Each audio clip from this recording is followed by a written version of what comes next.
Oxford Academy. Tuition for SSLC 9th Standard, 10th Regular and Holiday Batches. ശരാശരിക്കാരായ വിദ്യാർത്ഥികളെ പോലും മികച്ച നിലവാരത്തിലേക്ക് ഉയർത്തുന്ന അധ്യാപന രീതി. നൈറ്റ് ക്ലാസുകൾ, മാത്സ്, ഹിന്ദി, ഇംഗ്ലീഷ് പഠന ക്യാമ്പുകൾ, ലൈബ്രറി സൗകര്യം. നിങ്ങളുടെ അഡ്മിഷൻ ഇപ്പോൾ തന്നെ ഉറപ്പാക്കുക. Oxford Academy. For admission, contact 995691 hello Jung's, എല്ലാവർക്കും ഞങ്ങളുടെ പുതിയൊരു വീഡിയോയിലേക്ക് സ്വാഗതം. ഞാൻ നിങ്ങളുടെ സ്വന്തം മാൻ ഓഫ്. മക്കളെ, നമ്മളിന്ന് വന്നിരിക്കുന്നത് 10ാം ക്ലാസ് ഇംഗ്ലീഷ് പരീക്ഷയിൽ, അതായത് നമ്മുടെ 2024 മാർച്ചിൽ നടക്കാൻ പോകുന്ന 10ാം ക്ലാസ്സിലെ പബ്ലിക് പരീക്ഷയിൽ നിങ്ങൾക്ക് വരാൻ സാധ്യതയുള്ള കുറച്ച് ക്വസ്റ്റ്യൻസ് എന്താണെന്നും അതേപോലെ തന്നെ ഈ പരീക്ഷയ്ക്ക് വേണ്ടി ഇനി വളരെ കുറച്ച് ദിവസങ്ങളേ ഉള്ളൂ അല്ലേ. അപ്പോൾ ആ പരീക്ഷയ്ക്ക് വേണ്ടി ഇനി എങ്ങനെ തയ്യാറെടുത്താൽ ഫുൾ എ പ്ലസ് അല്ല, ഇംഗ്ലീഷ് പരീക്ഷയിൽ എങ്ങനെ എ പ്ലസ് നേടാമെന്നും അതുപോലെ തന്നെ നമ്മുടെ ഏതൊക്കെ വീഡിയോകൾ കണ്ടാലാണ് മക്കൾക്ക് ഈ ഒരു എന്തിലേക്ക് എ പ്ലസ് എന്ന ടാർഗറ്റിലേക്ക് എത്തിച്ചേരാൻ പറ്റുമെന്നുള്ള ഒരു വീഡിയോ ആണത്. ഓക്കെ, അപ്പോൾ ഈ വീഡിയോ കൃത്യമായിട്ട് കണ്ടാൽ ഞാൻ 100% എഴുതി ഒപ്പിട്ട് തരാം മക്കളെ. നിങ്ങൾക്ക് എന്തായാലും എ പ്ലസിലേക്ക് എത്താൻ പറ്റും. നിങ്ങൾക്ക് എന്ന് ഉദ്ദേശിച്ചാൽ എ പ്ലസിലേക്ക് എത്തുമെന്ന് ഉറപ്പുള്ള, അല്ലെങ്കിൽ ഇപ്പോഴേ 60-ലേറെ മാർക്ക് അല്ലെങ്കിൽ 70 മാർക്കൊക്കെ വാങ്ങിക്കുന്ന കുട്ടികളുടെ കാര്യമല്ല ഞാൻ പറഞ്ഞത്. നിങ്ങൾക്കൊരു 40 മാർക്കോ അല്ലെങ്കിൽ അതിന് താഴേക്കോ കിട്ടിയിട്ടുള്ള അത്യാവശ്യമൊക്കെ ഇംഗ്ലീഷ് എഴുതാനും വായിക്കാനൊക്കെ അറിയാവുന്ന, വായിക്കാനും അറിയാവുന്ന പറഞ്ഞാൽ ഇംഗ്ലീഷിൻ്റെ അർത്ഥം അറിയാവുന്നവരുടെ കാര്യമല്ല ഞാൻ പറഞ്ഞത്. ഇംഗ്ലീഷ് ഒരു ക്വസ്റ്റ്യൻ പേപ്പർ നോക്കിക്കഴിഞ്ഞാൽ അതെന്താണെന്നൊക്കെ അറിയാവുന്ന, അതേപോലെ തന്നെ വലിയ കുഴപ്പമില്ലാതെ എഴുതാൻ കഴിയാവുന്ന, ഇംഗ്ലീഷിന് വലിയ മോശമല്ലാത്ത കൈയക്ഷരമുള്ള ഏതൊരു കുട്ടിക്കും, ഏതൊരു ഏവറേജ് കുട്ടിക്കും എ പ്ലസിലേക്ക് എത്താവുന്ന കുറച്ച് ട്രിക്കുകളാണ് നിങ്ങൾക്ക് പറഞ്ഞുതരാൻ പോകുന്നത്. ഈ കാര്യം ചെയ്താൽ ഇപ്പോൾ 25-ഓ 30-ഓ മാർക്കോ ആയിക്കോട്ടെ നിങ്ങൾക്ക് മോഡൽ എക്സാമിന് കിട്ടിയത്, നിങ്ങൾക്ക് ഇനിയുള്ള ഈ ഒരു കുറച്ച് ദിവസം, ഈ ആകെ 4-5 ദിവസങ്ങളോ ഈ ദിവസങ്ങൾ മാത്രം മതി നിങ്ങൾക്ക്. അതിലൊരു 3 ദിവസം മെനക്കെട്ടാൽ തന്നെ നിങ്ങൾക്ക് എ പ്ലസിലേക്ക് എത്താൻ പറ്റും. അപ്പോൾ എങ്ങനെയുണ്ട് ഐഡിയ? അടിപൊളി ഐഡിയ ആണ്. ഒന്നുകൊണ്ട് നിങ്ങൾ പേടിക്കേണ്ട. ഇക്കയാണ് പറയുന്നത്, നമ്മൾ പറഞ്ഞതായിരിക്കും. ഓക്കെ, അപ്പോൾ കൃത്യമായിട്ട് നിങ്ങൾ വേറെ ഒരാളുടെ വീഡിയോയിലേക്കും പോകണ്ട, വേറെ ആരും പറഞ്ഞതും കേൾക്കണ്ട.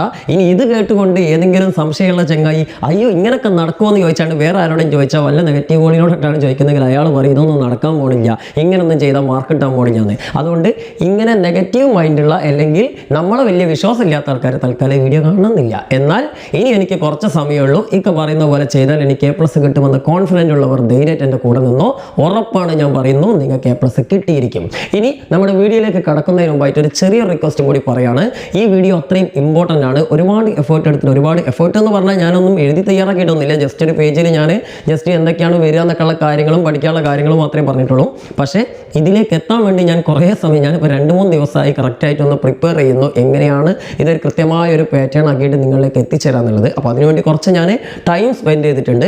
അപ്പോൾ ആ ഒരു എഫേർട്ടിന് അർത്ഥം കിട്ടണമെങ്കിൽ മാക്സിമം ആളുകൾ ഈ വീഡിയോ കാണണം. അതേപോലെ തന്നെ ശരാശരിക്ക് താഴെയുള്ള, ഒരിക്കലും ഇംഗ്ലീഷിൽ എ പ്ലസ് കിട്ടില്ല എന്ന് വിചാരിച്ച് ഡസ്റ്റ് പിടിച്ച് നിൽക്കുന്ന ഏതെങ്കിലും കുറച്ച് കുട്ടികളെയെങ്കിലും എ പ്ലസിലേക്ക് എത്തിക്കാൻ കഴിഞ്ഞാൽ അതാണ് ഈ വീഡിയോയുടെ വിജയം. അതുകൊണ്ട് മക്കളെന്ന് വിചാരിച്ചാൽ നിങ്ങളുടെ കൂട്ടുകാരിൽ എ പ്ലസിലേക്ക് എത്താൻ ചാൻസ് ഇല്ല, എനിക്ക് ഇംഗ്ലീഷിൽ എ പ്ലസ് കിട്ടൂല എന്ന് ഉറച്ചു വിശ്വസിക്കുന്ന ആരെങ്കിലും ഉണ്ടെങ്കിൽ ഹബീബി അവർക്ക് നിങ്ങൾ അയച്ചു കൊടുക്കുക. തീർച്ചയായിട്ടും അവർക്കത് ബെനിഫിറ്റ് ആവും.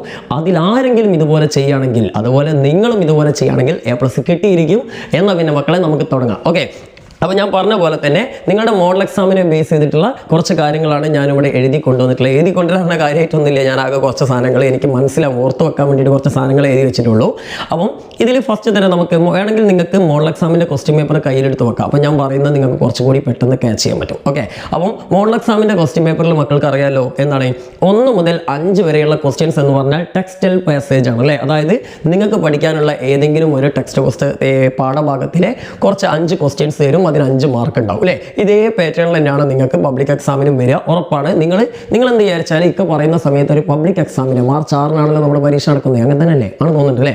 എന്തായാലും ആ പരീക്ഷയുടെ ഒരു പരീക്ഷ ഹാളിൽ നിങ്ങൾ ഇരിക്കുന്നതായിട്ടും നിങ്ങളുടെ കയ്യിൽ അന്നത്തെ ഇംഗ്ലീഷ് ക്വസ്റ്റ്യൻ പേപ്പർ ഉള്ളതായിട്ടും നിങ്ങളൊന്ന് ഇമാജിൻ ചെയ്യുക, വിഷ്വലൈസ് ചെയ്യുക. ഓക്കെ, വിഷ്വലൈസ് ചെയ്ത് പഠിക്കുമ്പോൾ നമുക്ക് പെട്ടെന്ന് ക്യാച്ച് ചെയ്യാൻ പറ്റും. ഓക്കെ, അപ്പോൾ എല്ലാവരും സങ്കല്പിച്ച് കഴിഞ്ഞല്ലോ, ഇപ്പം നിങ്ങളുടെ കയ്യിലുള്ളത് പബ്ലിക് എക്സാമിൻ്റെ ക്വസ്റ്റ്യൻ പേപ്പറാണ് മക്കളെ. ഉറപ്പിച്ചില്ലേ? അപ്പോൾ നമ്മൾ അന്നത്തെ ക്വസ്റ്റ്യൻ പേപ്പർ ഇപ്പോഴേ ലീക്കാക്കാൻ പോകാൻ കേട്ടോ മക്കളെ. ഓക്കെ, അപ്പോൾ ആ ക്വസ്റ്റ്യൻ പേപ്പറിൽ നിങ്ങൾക്ക് ഫസ്റ്റ് 5 ക്വസ്റ്റ്യൻസ് കാണാം അല്ലേ. ആ 5 ക്വസ്റ്റ്യൻസ് എന്ന് പറഞ്ഞു കഴിഞ്ഞാൽ ഏത് ചാപ്റ്ററാണെന്ന് നമുക്ക് പറയാൻ പറ്റും. അതൊരു പക്ഷേ വാങ്കയിൽ നിന്നാവാം, അല്ലെങ്കിൽ നമ്മുടെ കാസ്റ്റവേയിൽ നിന്നാവാം, അതല്ലെങ്കിൽ അഡ്വഞ്ചേഴ്സിൻ്റെ ബനിയൻട്രിയിൽ നിന്നാവാം, അല്ലെങ്കിൽ സ്നേക്ക് ആൻഡ് മിററിൽ നിന്നാവാം, സ്കോളർഷിപ്പ് ജാക്കറ്റിൽ നിന്നാവാം, ഏതെങ്കിലും ഒരു സ്റ്റോറിയിൽ നിന്നാവും അല്ലേ. എന്നിട്ട് അതിൽ നിന്ന് 5 മാർക്കിന് ക്വസ്റ്റ്യൻസ് ചോദിക്കും. അതവിടെ നിൽക്കട്ടെ, അതെന്ത് ചെയ്യണം എന്നുള്ളത് ഞാൻ ലാസ്റ്റ് പറഞ്ഞുതരാം. ഓക്കെ, അത് കഴിഞ്ഞിട്ടുള്ള ബാക്കിയുള്ള, അതായത് 6 മുതൽ 9 വരെയുള്ള ചോദ്യങ്ങളിലെ മക്കളെ, അത് ടെക്സ്റ്റൽ പോയത്തിൽ നിന്നായിരിക്കും ഇല്ലേ, അതായത് നമുക്ക് പഠിക്കാനുള്ള 5 കവിതകളുണ്ട്. ആ 5 കവിതകളിൽ ഏതെങ്കിലും ഒന്നിൽ നിന്നായിരിക്കാം, അതൊരു പക്ഷേ നമ്മുടെ മദർ ടു സണ്ണിൽ നിന്നായിരിക്കാം, അല്ലെങ്കിൽ പോയട്രിയിൽ നിന്നായിരിക്കാം, അല്ലെങ്കിൽ ബല്ലഡ് ഓഫ് ഫാദർ ഗിൽഡിഗൽ നിന്നായിരിക്കാം, ബ്ലോയിങ് ഇൻ ദ വിൻഡിൽ നിന്നായിരിക്കാം, അല്ലെങ്കിൽ ലൈൻസ് റിട്ടൺ ഇൻ ഏർലി സ്പ്രിംഗിൽ നിന്നായിരിക്കാം. ഓക്കെ, അപ്പോൾ ഏത് കവിതയിൽ നിന്ന് വേണമെങ്കിലും വരാം. അതിൻ്റെ ഉത്തരങ്ങളും എന്ത് ചെയ്യണം എന്നുള്ളത് ഞാൻ പറഞ്ഞു തരാം, വെയിറ്റ് ചെയ്യും. ഓക്കെ, ദെൻ അടുത്തതായിട്ട് നിങ്ങൾ ശ്രദ്ധിക്കേണ്ടത് നിങ്ങൾക്ക് 10ാമത്തെ ക്വസ്റ്റ്യൻ, അവിടെ മുതലാണ് നമ്മളിപ്പോൾ സ്റ്റാർട്ട് ചെയ്യാൻ പോകുന്നത്. അത് കഴിഞ്ഞിട്ട് ബാക്കി 1 മാർക്കിൻ്റെ ക്വസ്റ്റ്യൻസ് ഒക്കെ എന്ത് ചെയ്യണമെന്ന് ലാസ്റ്റ് ഞാൻ പറഞ്ഞുതരാം. A+ ആണല്ലോ നമ്മുടെ ടാർഗറ്റ്. അപ്പം 10ാമത്തെ ക്വസ്റ്റ്യൻ എന്ന് പറഞ്ഞാൽ നമ്മുടെ അപ്രീസിയേഷൻ. പല കുട്ടികളായിട്ട് ചോദിക്കുന്നുണ്ട്, വേറെ പബ്ലിക് എക്സാമിന് ഏത് അപ്രീസിയേഷൻ ചോദിക്കുന്നു അല്ലേ. അതായത് നമ്മുടെ എക്സ്പീരിയൻസ് വെച്ചിട്ടും നമ്മുടെ ഭാഗ്യം വെച്ചിട്ടും അതേപോലെ തന്നെ സോഷ്യൽ സയൻസിൻ്റെയും ഹിന്ദിയുടെയും ഇംഗ്ലീഷിൻ്റെയും ചില പ്രവചനങ്ങൾ നമ്മൾ നടത്തിയിരുന്നു. അതൊക്കെ അതുപോലെ തന്നെ ശരിയായില്ലേ. ഹിന്ദി നമ്മൾ പറഞ്ഞു, നമ്മുടെ ബച്ചേ കംപർ ജാ രഹേ എന്ന് പറഞ്ഞ കവിത വരുമെന്ന് പറഞ്ഞു, ദാറ്റ്സ് ഓൾ, വന്നു അല്ലേ, എന്ത് ചെയ്യാനല്ലേ. പിന്നെ അതേപോലെ തന്നെ മദർ ടു സൺ വരുമെന്ന് പറഞ്ഞു, അതും വന്നു. അതുപോലെ തന്നെ ഇംഗ്ലീഷിൽ ചൈനീസ് റവല്യൂഷൻ വരുമെന്ന് പറഞ്ഞു, അതും വന്നു. അത് എൻ്റെ ഭാഗ്യം കൊണ്ടാണോ നിങ്ങളുടെ ഭാഗ്യം കൊണ്ടാണോ എന്ന് അറിയില്ല. എന്തായാലും ഇത്തവണ ഞാൻ അങ്ങനെയുള്ള പ്രവചനങ്ങൾക്കൊന്നും നിൽക്കുന്നില്ല. കാരണം വേറെ ഒന്നുകൊണ്ടല്ല, നമുക്ക് മോഡൽ എക്സാം ആണെങ്കിൽ ഞങ്ങൾക്ക് വെറുതെ ഒരു രസത്തിന് അങ്ങോട്ട് പ്രവചിക്കാം, നടന്നിട്ടില്ലെങ്കിൽ കുഴപ്പമില്ല, നമുക്കൊരു ചാൻസും കൂടി ഉണ്ടല്ലോ. പക്ഷേ പബ്ലിക് എക്സാമിൽ അങ്ങനെ ചാൻസ് ഇല്ല. അതുകൊണ്ട് തന്നെ ഞാനെങ്ങാനും 1-2 കവിതകൾ പ്രവചിച്ചിട്ട് അതെങ്ങാനും വന്നു പോയിട്ടില്ലെങ്കിൽ അത് മാത്രം പഠിച്ചു പോകുന്ന ഏതെങ്കിലും ഒരു കുട്ടിയുണ്ടെങ്കിൽ ആസ് എ ടീച്ചർ അതെനിക്ക് എൻ്റെ ജീവിതത്തിൽ ഏറ്റവും വലിയൊരു നഷ്ടമായിട്ട് മാറും. എനിക്ക് പിന്നെ ജീവിതത്തിൽ ഒരിക്കലും ഉറക്കം കിട്ടില്ല. അതുകൊണ്ട് പല കുട്ടികളും എന്നോട് ചോദിക്കുന്നുണ്ട് ഏത് അപ്രിസിയേഷൻ വരുമെന്ന്. എനിക്ക് ചില പ്രതീക്ഷകളൊക്കെ ഉണ്ട്, ഈ അപ്രിസിയേഷൻ വരാൻ സാധ്യതയുണ്ട് എന്നൊക്കെ. പക്ഷെ ഞാനത് പറയുന്നില്ല. കാരണം എന്താ വെച്ചാൽ അഥവാ അത് വന്നിട്ടില്ലെങ്കിൽ അത് മാത്രം പഠിച്ച് എന്നെ വിശ്വസിച്ച് ആരെങ്കിലും പോയിട്ടുണ്ടെന്ന് തീർന്നില്ലേ, പിന്നെ അവൻ എന്നോടും ദേഷ്യമാവും, അതേപോലെ തന്നെ എനിക്ക് സങ്കടമാവും അല്ലേ. അപ്പോൾ അതുകൊണ്ട് ഞാൻ അങ്ങനെ പറയുന്നില്ല. ഈ 5 അപ്രിസിയേഷനും പഠിക്കാനാണ് ഞാൻ നിങ്ങളോട് പറയുന്നത്. പക്ഷേ 5 അപ്രിസിയേഷനും നിങ്ങളുടെ സ്കൂളിൽ ടീച്ചർമാരൊക്കെ തരുന്ന പോലെ 1-2 പേജുള്ള അപ്രിസിയേഷൻ ഒന്നും നിങ്ങൾ പഠിക്കേണ്ട. നിങ്ങൾക്ക് ഇതാ ഇപ്പോൾ നമ്മുടെ സ്ക്രീനിൽ കാണുന്ന ഈ തമ്പനയിലുള്ള ആ ഒരു വീഡിയോ, അത് കുറേ കുട്ടികൾ കണ്ടു കഴിഞ്ഞിട്ടുണ്ട്. അത് കാണാത്ത ഏതെങ്കിലും നമ്മുടെ ചങ്കുകൾ ഈ ഒരു വീഡിയോ കാണാത്തവരുണ്ടെങ്കിൽ, ഇപ്പോൾ ഈ വീഡിയോ കാണുന്നവരിൽ ആ തമ്പനയിൽ കാണുന്ന വീഡിയോ കാണാത്ത വല്ല ഹബീബിങ്ങളുണ്ടെങ്കിൽ മക്കളെ ദയവ് ചെയ്ത് നിങ്ങൾ ആ വീഡിയോ കാണാം. ഓക്കെ, നമ്മുടെ ചാനലിലെ SSLC ഇംഗ്ലീഷ് 2023 എന്ന് പറഞ്ഞിട്ടുള്ള പ്ലേലിസ്റ്റ് ഉണ്ട്.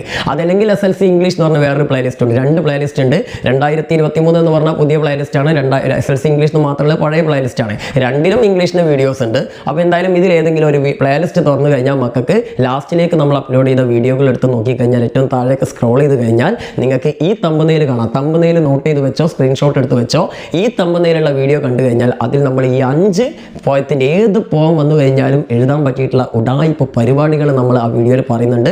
അത് ചെയ്താൽ മതി. 100% ഞാൻ ഉറപ്പ് പറയുകയാണ്. നിങ്ങളുടെ ടീച്ചർമാർ എന്തും പറഞ്ഞോട്ടെ, നിങ്ങൾക്ക് അത് എഴുതി വെച്ചാൽ 100% അതിൽ ഫുൾ മാർക്ക് കിട്ടിയിരിക്കും. ഓക്കെ, അപ്പോൾ അതുകൊണ്ട് വെറുതെ നിങ്ങൾ കുറേ പോയട്രിയുടെ അപ്രിസിയേഷനൊക്കെ പഠിച്ച് കഷ്ടപ്പെടേണ്ട. ഞാൻ പറയുന്നത് ഇതുവരെ ഇതിനു മുമ്പ് ഇപ്പോൾ ഒരുപാട് കവിതകളുടെ അപ്രിസിയേഷനൊക്കെ കാണാതെ പഠിച്ച കുട്ടികളുണ്ടെങ്കിൽ ആയിക്കോട്ടെ, നിങ്ങളത് പഠിച്ച് എഴുതിക്കോളൂ. ഞാൻ ഇതുവരെ പഠിക്കാൻ തുടങ്ങിയിട്ടില്ലാത്ത, ഇനി വളരെ കുറച്ച് ദിവസങ്ങളുള്ളൂ, എന്നെ കൊണ്ടൊന്നും എവിടെ എത്തൂരാന്ന് പഠിച്ചിരിക്കുന്ന നമ്മുടെ ചങ്കുകളോടാണ് പറയുന്നത്. നിങ്ങൾ ദയവേത് ഈ വീഡിയോയിൽ കാണുന്ന ഈ 5 അപ്രീസിയേഷൻസ് ഒന്ന് പഠിക്കുക. അതിൽ പറയുന്ന അതേപോലെ തന്നെ ഉടായിപ്പ് പരിപാടിയും കൂടി ചെയ്യുക. നിങ്ങൾക്ക് ഉറപ്പാണ് 5 മാർക്ക് കിട്ടും. ഓക്കെ, 5 മാർക്ക് നല്ല വൃത്തിയിൽ എഴുതണം, ഹെഡിങ് എഴുതണം, പാരഗ്രാഫ് തിരിക്കണം, നല്ല ഫസ്റ്റ് ലെറ്റർ, സെൻറ്റൻസിൻ്റെ ഫസ്റ്റ് ലെറ്റർ ഒക്കെ ക്യാപിറ്റൽ ലെറ്റർ ഒക്കെ ഇട്ട് നല്ല ഭംഗിയിൽ എഴുതണം. അത് ഇംഗ്ലീഷിൽ വളരെ ഇമ്പോർട്ടൻ്റ് ആണ്. ഓക്കെ, അപ്പം നമ്മൾ നമ്മുടെ ക്വസ്റ്റ്യൻ പേപ്പറിൻ്റെ സ്റ്റാർട്ടിങ്ങിൽ എഴുതാൻ പോകുന്നത് അപ്രീസിയേഷൻ ആണ്. അതായത് നമ്മുടെ 10ാമത്തെ ക്വസ്റ്റ്യൻ ആണ്. ഇനി നിങ്ങളുടെ ആൻസർ ഷീറ്റ് എടുക്കുന്ന സമയത്ത് നിങ്ങൾ ചെയ്യേണ്ടത്, അല്ലെങ്കിൽ നിങ്ങളുടെ വാല്യുവേറ്റർ നോക്കേണ്ടത് നിങ്ങളുടെ 10ാമത്തെ ക്വസ്റ്റ്യൻ ആയിരിക്കണം. നിങ്ങളുടെ ഫസ്റ്റ് എത്തത് ആ 10ാമത്തെ ക്വസ്റ്റ്യൻ നിങ്ങളുടെ അപ്രീസിയേഷൻ ആയിരിക്കണം മക്കളെ. അത് ഇക്ക പറഞ്ഞതുപോലെ ഒരു അപ്രീസിയേഷൻ ആയിരിക്കണം. ഞാൻ അതേപോലത്തെ അതെല്ലാം നിങ്ങൾ കാണാതെ പഠിച്ചതാണെങ്കിൽ ആ കാണാതെ പഠിച്ച അപ്രീസിയേഷൻ ആയിരിക്കണം. അങ്ങനെയെങ്കിൽ നിങ്ങൾക്ക് 5 മാർക്ക് പോക്കറ്റിലായി. ഓക്കെ, ഇനി നമുക്ക് അടുത്ത ക്വസ്റ്റ്യനിലേക്ക് കടക്കാം മക്കളെ. അതിൽ 11 മുതൽ 15 വരെയുള്ള ക്വസ്റ്റ്യൻ എന്ന് പറഞ്ഞാൽ ഔട്ട് ഓഫ് സിലബസ് ആണ് അല്ലേ. പുറത്ത് നിന്നും നിങ്ങൾക്ക് ഒരു പാരഗ്രാഫ് തരും, അതിൽ നിന്നും എന്ത് ചെയ്യും 5 ക്വസ്റ്റ്യൻസ് തരും. അതും അവിടെ നിൽക്കട്ടെ, അതും എന്ത് ചെയ്യണമെന്നുള്ളത് ഇക്ക പറഞ്ഞുതരാം. ഇതിനൊക്കെ ചില പരിപാടികളുണ്ട്, തട്ടിപ്പ് പരിപാടികളുണ്ട്. അതൊക്കെ നമ്മൾ ലാസ്റ്റ് പറഞ്ഞുതരാം. 1 മാർക്കിൻ്റെ എല്ലാ ക്വസ്റ്റ്യൻസും എന്ത് ചെയ്യണമെന്ന് ലാസ്റ്റ് പറഞ്ഞുതരാം. ഇനി അടുത്തത് ഏറ്റവും കുട്ടികൾ ചോദിക്കുന്ന ഒരു ക്വസ്റ്റ്യൻ ആണ്. നമ്മുടെ 16 മുതൽ 17 വരെ 16-17 ചോദ്യങ്ങൾ, 7 മാർക്കിൻ്റെ 2 വലിയ ക്വസ്റ്റ്യൻസ്, നമ്മളൊക്കെ essay ക്വസ്റ്റ്യൻസ് എന്ന് വിളിക്കുന്ന റൈറ്റപ്പ് അല്ലെങ്കിൽ റിവ്യൂ, അതുപോലെ നറേഷൻ, ഇതൊക്കെ ചോദിക്കുന്ന ക്വസ്റ്റ്യൻസ് അല്ലേ. അപ്പോൾ ഇപ്രാവശ്യം നമുക്കറിയാം വാങ്കയുടെ ഒരു റൈറ്റപ്പ് അല്ല റിവ്യൂവും, അതേപോലെ തന്നെ എന്താ പറയുക best investment I ever made എന്ന് പറഞ്ഞിട്ടുള്ള ചാപ്റ്ററിലെ ഒരു നറേഷനുമാണ് ഇപ്രാവശ്യം നിങ്ങൾക്ക് ചോദിച്ചിട്ടുള്ളത് അല്ലേ. അപ്പോൾ നമ്മുടെ പിള്ളേർക്കുള്ള സംശയമാണ് ഇനി പബ്ലിക് എക്സാമിന് ഏത് ചാപ്റ്റർ നിന്നാണ് നറേഷൻ അല്ലെങ്കിൽ റൈറ്റപ്പ് ചോദിക്കാമെന്ന്. ഇവിടെയും ഞാൻ പറയുന്നു, ഞാൻ കംപ്ലീറ്റ് ആയിട്ട് പ്രവചനം നടത്തുന്നില്ല, എങ്കിലും നിങ്ങൾക്ക് ഒരു എളുപ്പപ്പണി പറഞ്ഞു തരാം. നിങ്ങൾക്ക് ഞാനിത് 5 ചാപ്റ്ററുകൾ തരാം, ഏറ്റവും ഇമ്പോർട്ടൻ്റ് ആയിട്ടുള്ള 5 ചാപ്റ്ററുകൾ. ആ 5 ചാപ്റ്ററിൻ്റെ സമ്മറി നിങ്ങൾക്ക് പഠിച്ചു വെക്കാനായാൽ നിങ്ങൾക്ക് ഈ ഒരു 7 മാർക്ക് സ്കോർ ചെയ്യാൻ പറ്റും. അപ്പോൾ സമ്മറി പഠിക്കുക എന്ന് പറഞ്ഞു കഴിഞ്ഞാൽ 1.5 പേജില്ലേ സാറേ, അത് ബുദ്ധിമുട്ടാണെന്ന് നിങ്ങൾ പറയുകയാണെങ്കിൽ പേടിക്കേണ്ട, അതിന് നമ്മുടെ കയ്യിൽ സൊല്യൂഷൻ ഉണ്ട്. നിങ്ങൾക്ക് എളുപ്പത്തിൽ പഠിക്കാൻ പറ്റിയതും കുറച്ച് തട്ടിപ്പ് പരിപാടികളോടും കൂടിയ ഒരു സമ്മറി നമ്മൾ റെഡിയാക്കിക്കൊണ്ടിരിക്കുന്നുണ്ട്. 2 ദിവസത്തിനുള്ളിൽ ആ സമ്മറി നമ്മൾ പോസ്റ്റ് ചെയ്യുന്നതായിരിക്കും. പേടിക്കേണ്ട, നമ്മളുള്ളിടത്തോളം നിങ്ങൾക്കൊരു ടെൻഷനും വേണ്ട. ഓക്കെ, അപ്പം ആ സമ്മറി നിങ്ങൾ പഠിക്കുക. അതിന് മുമ്പായിട്ട് വേറെയും കുറച്ച് സാധനങ്ങൾ പഠിക്കാനുണ്ട്. അപ്പോൾ നമ്മുടെ ആ സമ്മറി അപ്ലോഡ് ചെയ്യുന്നതിന് മുമ്പായിട്ട് ബാക്കിയുള്ള കാര്യങ്ങളൊക്കെ മക്കൾ പഠിച്ചു വെക്കുക. ഓക്കെ, ഇംഗ്ലീഷിൽ A+ കിട്ടാനുള്ള കാര്യങ്ങളാണ് നമ്മൾ പറയുന്നത്, അല്ലാതെ ജയിക്കാനോ 40 മാർക്ക് കിട്ടാനോ അല്ല. അപ്പം A+ കിട്ടാൻ ഒരു ഇച്ചിരി നമ്മൾ അധ്വാനിക്കുക. നിങ്ങൾ മനസ്സിലാക്കേണ്ടത്, ഈ സ്കൂൾ തുറന്ന ജൂൺ മാസം മുതൽ, അല്ലെങ്കിൽ ട്യൂഷൻ ക്ലാസ് ഒക്കെ തുടങ്ങി ഏപ്രിൽ മുതൽ കഷ്ടപ്പെട്ട് A+ന് വേണ്ടി വർക്ക് ചെയ്യുന്ന കുറേ പഠിപ്പീസ് ഉണ്ട്. അവരെയൊക്കെയാണ് നമ്മൾ ഈ 1-2 ദിവസം കൊണ്ട് ബ്രേക്ക് ചെയ്യാൻ പോകുന്നത്. അപ്പം കുറച്ചുകൂടി ഒന്ന് ഹാർഡ് വർക്ക് ചെയ്യണം എന്ന് മാത്രം. പക്ഷേ ചെയ്താലും അതിൻ്റെ കാര്യം ഉണ്ടാവും മക്കളെ. ജീവിതകാലം മുഴുവൻ നിങ്ങൾ മാനൂഫ് സാർ ഓർക്കും.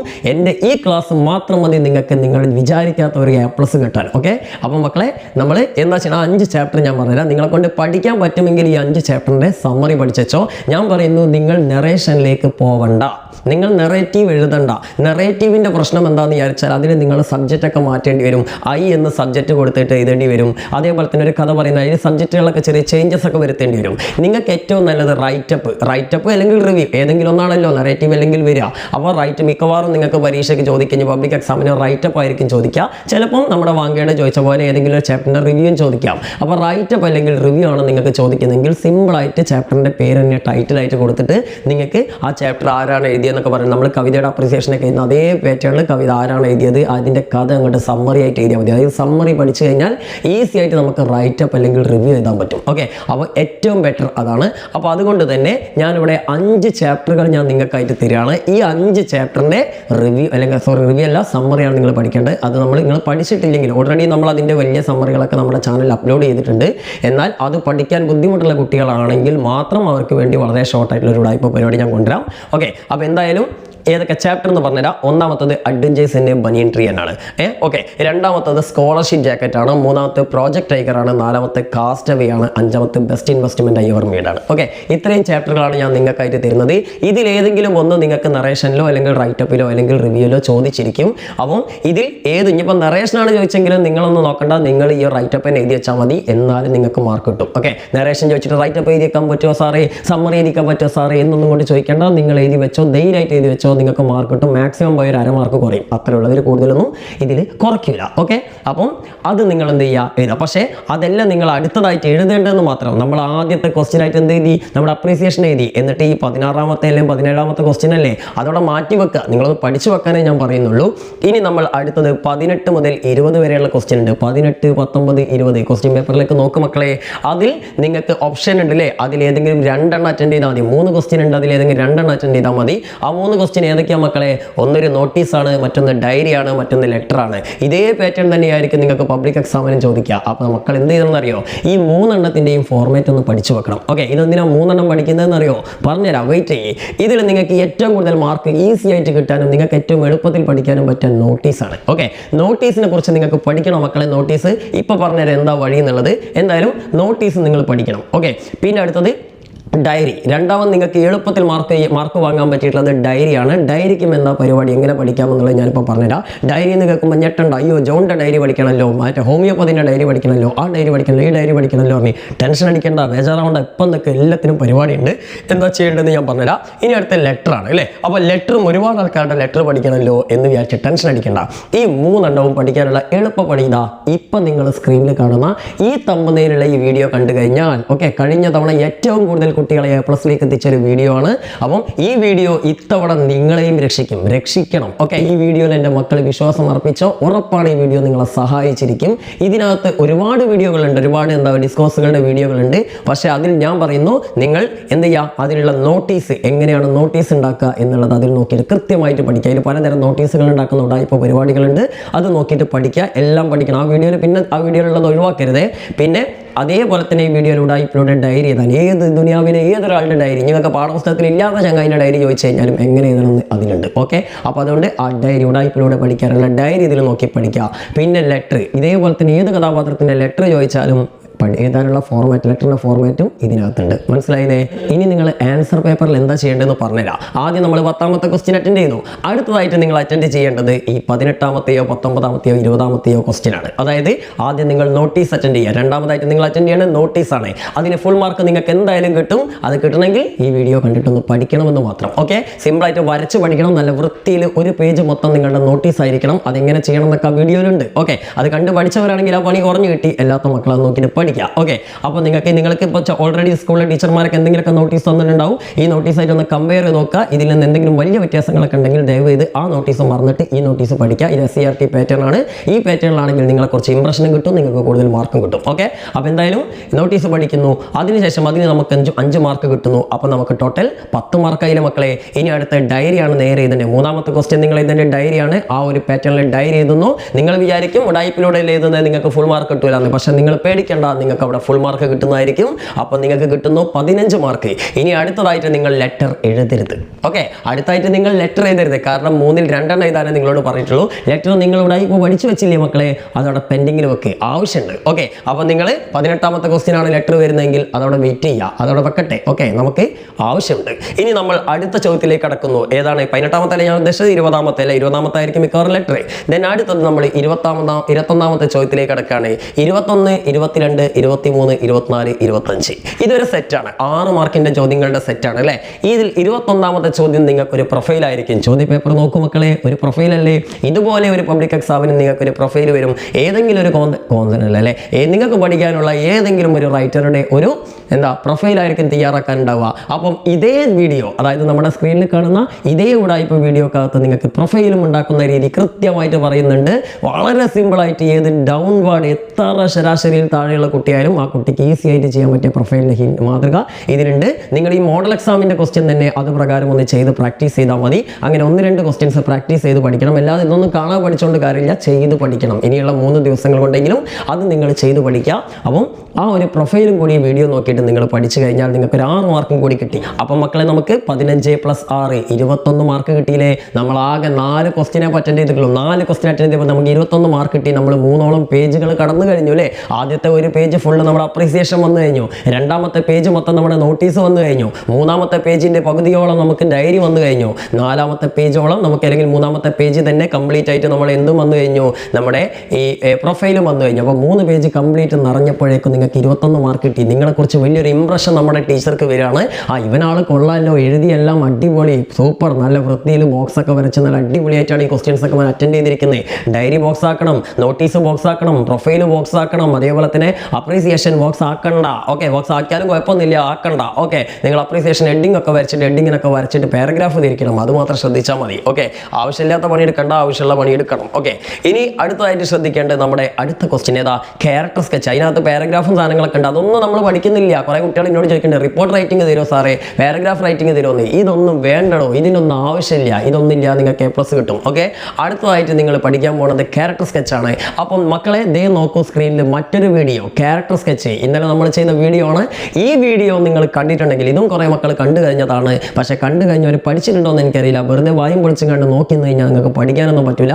നല്ല ആത്മാർത്ഥതയോടെ അതിൽ പറയുന്ന നോട്ട്സുകളൊക്കെ എഴുതിയെടുത്ത് അതിൻ്റെ തമ്പനെയിൽ, അല്ലെങ്കിൽ അതിൻ്റെ കമൻറ്റ് ബോക്സിൽ നമ്മൾ ഓൾറെഡി അതിൻ്റെ ആ നോട്ട്സുകളൊക്കെ പിൻ ചെയ്ത് വെച്ചിട്ടുണ്ട്. അതൊക്കെ ഒന്ന് ഫോട്ടോസ്റ്റാറ്റ് എടുക്കുകയോ അല്ലെങ്കിൽ ഒന്ന് പ്രിൻ്റ് എടുക്കുകയോ ചെയ്തിട്ട് എന്ത് ചെയ്യുക മക്കളെ, അതൊന്ന് എളുപ്പത്തിരുന്ന് പഠിക്കുക. അതായത് നമുക്ക് വരാൻ ചാൻസ് ഉള്ള എല്ലാ കഥാപാത്രങ്ങളുടെയും പ്രധാനപ്പെട്ട ഉടായ്പ സാധനങ്ങളൊക്കെ വെച്ചുകൊണ്ടുള്ള ഒരു ക്യാരക്ടർ സ്കെച്ചിൻ്റെ ഒരു മോഡലാണ് അവിടെ അതിലുള്ളത്. അപ്പോൾ ഏത് കഥാപാത്രത്തെ ചോദിച്ചു കഴിഞ്ഞാലും എഴുതാവുന്ന ക്യാരക്ടർ സ്കെച്ചിൻ്റെ ഉടായ്പ പരിപാടിയും അതിൻ്റെ കൂടെ ഓരോ കഥാപാത്രങ്ങളുടെ ഭാഗങ്ങൾ ചേർത്ത് വെക്കാനുള്ള സാധനങ്ങളും അതിലുണ്ട്. അപ്പോൾ മക്കൾ എന്ത് ചെയ്യണം, ആ ക്യാരക്ടർ സ്കെച്ച് ഒന്ന് പഠിക്കുക. ഈ വീഡിയോ കണ്ടിട്ട് ആ ക്യാരക്ടർ സ്കെച്ച് പഠിക്കുക. അത് പഠിച്ചു കഴിഞ്ഞാൽ 100% എഴുതി ഒപ്പിട്ട് തരുന്നു. നിങ്ങൾക്ക് 6 മാർക്ക് കൂടി കിട്ടി. അപ്പം മക്കളെ നമുക്ക് 27 മാർക്കായി. നമ്മൾ 4-5 ക്വസ്റ്റ്യൻ അറ്റൻഡ് ചെയ്തപ്പോഴത്തേന് 27 മാർക്കായി. 1ഉം 2ഉം അല്ല കേട്ടോ. ഇനി അടുത്തെന്താ മക്കളെ, ഇന്റർവ്യൂ ക്വസ്റ്റ്യൻസ് ആണ്. നമ്മൾ നേരത്തെ പറഞ്ഞ ഉടായ്പ വീഡിയോ തന്നെ ഇന്റർവ്യൂ ക്വസ്റ്റ്യൻസ് ഉണ്ട്. ആരുടെ ഏത് എഴുത്തുകാരൻ്റെ ചോദിച്ചാലും എഴുതാൻ പറ്റിയ ഇന്റർവ്യൂ ക്വസ്റ്റ്യൻസ് ഉണ്ട്. അത് എഴുതിയാലും നിങ്ങൾക്ക് മാർക്ക് കിട്ടും. പക്ഷേ ഒന്നും കൂടി നിങ്ങൾക്ക് ബെസ്റ്റായിട്ട് പഠിക്കണമെന്നുണ്ടെങ്കിൽ നിങ്ങൾക്ക് വരാൻ ചാൻസ് ഉള്ള പല കഥാപാത്രങ്ങളുടെയും ഇന്റർവ്യൂ ക്വസ്റ്റ്യൻസ് അടങ്ങിയിട്ടുള്ള ഒരു വീഡിയോ ആണ് ഇപ്പോൾ നിങ്ങൾ സ്ക്രീനിൽ കാണുന്നത്. തമ്പനെയിൽ നോട്ട് ചെയ്ത് വെച്ച മക്കളെ, ഇതും നമ്മുടെ പ്ലേലിസ്റ്റ് നോക്കിയാൽ നിങ്ങൾക്ക് കാണാം. ഈ വീഡിയോ കണ്ടു കഴിഞ്ഞാൽ നിങ്ങൾക്ക് പല കഥാപാത്രങ്ങളോടും ചോദിക്കേണ്ട ചോദ്യങ്ങൾ കിട്ടും. അങ്ങനെ എല്ലാം കൂടി പഠിക്കാൻ ബുദ്ധിമുട്ടുണ്ട്, പഠിക്കാൻ പറ്റില്ല എന്ന് നിങ്ങൾക്ക് ഉറപ്പുണ്ടെങ്കിൽ ഇതേ വീഡിയോയുടെ അവസാനത്തിൽ നിങ്ങൾക്ക് ഒരു 5-6 ക്വസ്റ്റ്യൻസ് കാണാം. ആ ക്വസ്റ്റ്യൻസ് എങ്കിലും മാത്രം ഒന്ന് പഠിച്ചു വെക്കുക. ഈ ദുനിയാവിലെ ഏത് ചങ്ങായിനെ ഇന്റർവ്യൂ നടത്തുകയാണെങ്കിലും അയാളോടൊക്കെ ചോദിക്കാൻ പറ്റിയിട്ടുള്ള കുറച്ച് 5-6 ക്വസ്റ്റ്യൻസ് ആണ് ലാസ്റ്റ് ഉള്ളത്. അതെങ്കിലും നിങ്ങൾ പഠിച്ചിട്ട് പരീക്ഷ ചെയ്താൽ അപ്പം നിങ്ങൾക്ക് 6 മാർക്കും കൂടി കിട്ടി മക്കളെ. ഓക്കെ, അപ്പം എത്ര മാർക്ക് കിട്ടി മക്കളെ? ഞാൻ കൂട്ടാൻ മറന്നുപോയി. ഞാൻ ഏതായാലും ഞാൻ കൂട്ടിയിട്ട് വേണമെങ്കിൽ ഞാൻ ഇവിടെ സൈഡിൽ എഴുതി വെക്കാം. അത്രയും മാർക്ക് ഞാൻ കിട്ടിയെന്ന് വിചാരിച്ചാൽ മതി. ഓക്കെ, ഇനി ഞാൻ കൂട്ടി പോകുന്നില്ല.